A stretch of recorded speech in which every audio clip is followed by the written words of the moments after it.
भी आप वहाँ पे जो काम देखेंगे, काम की गुणवत्ता देखेंगे, उसका ढीलापन देखेंगे तो आप भी स्तब्ध रह जाएंगे। हमारा जो श्री नारायण का मंदिर है, श्री नारायण के मंदिर के चारों ओर आपने वहाँ के जो पंडा पुरोहित समाज था, दुकानें थी, लोगों के घर थे, वो तमाम चीज़ें तोड़ दी और उसके बाद पूरा का पूरा श्री नारायण के चारों ओर खंडर बना दिया गया और उसकी कोई सौंदर्यीकरण नहीं किया गया। और उसका टाइम पीरियड 2025-26 में ख़त्म होना, 25 में होना था, वो अभी तक उसमें 1% काम नहीं हुआ।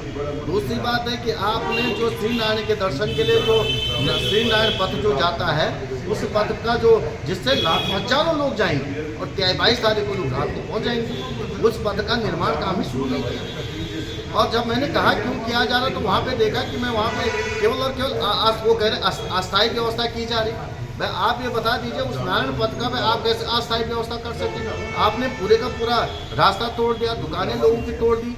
जो हमारे अलकनंदा का जो बहाव है, अलकनंदा का इस मुद्दे पे बेसिकली प्रेस वार्ता दिया।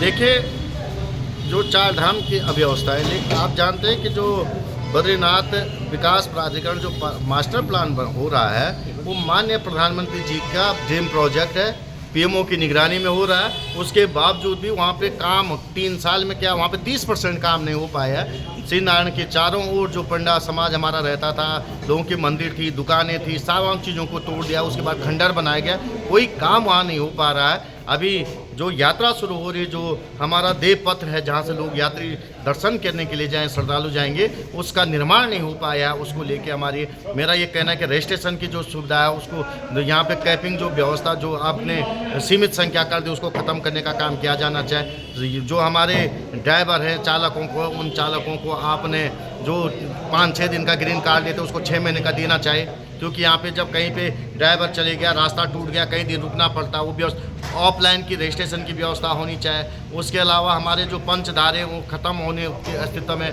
वो उसको संरक्षण करने के लिए किया जाना चाहिए। और विशेष का जो निर्माण काम हो रहा है, वजह से अलकनंदा का भाव आपने ब्रह्मकपाल और तप्त कुंड की ओर कर दिया, जिससे मंदिर ब्रह्मकपाल तप्त कुंड को खतरा उत्पन्न हो गया है। निर्माण कार्यों में बहुत देरी हो रही। इन तमाम मुद्दों को लेके मैंने वार्ता रखी है और इसको लेके सरकार को बहुत तेज़ी से संज्ञान लेना चाहिए ताकि यात्रा शुरू हो पाए। कल मुख्यमंत्री ने कई जिलों की जो विधानसभाओं की समीक्षा बैठक की है, उसमें चमोली खासकर बद्रीनाथ विधानसभा रहेगी। ये लोकतंत्र के लिए बहुत दुखद घटना है। मैं आपको पुनः कह रहा हूँ कि ये लोकतंत्र में जो भेदभाव किया जा रहा है, इसी सरकार में किया जा सकता है।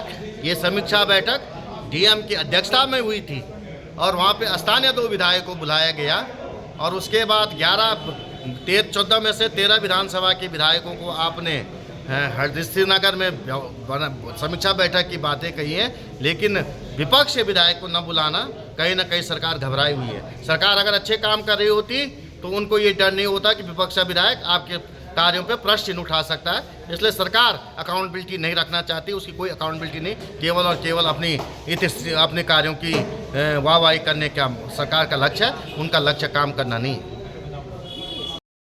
अगर आप ये वीडियो YouTube पर देख रहे हैं तो हमारे चैनल को सब्सक्राइब कर बेल आइकन दबाएं और Facebook पर देख रहे हैं तो हमारे पेज को लाइक करें।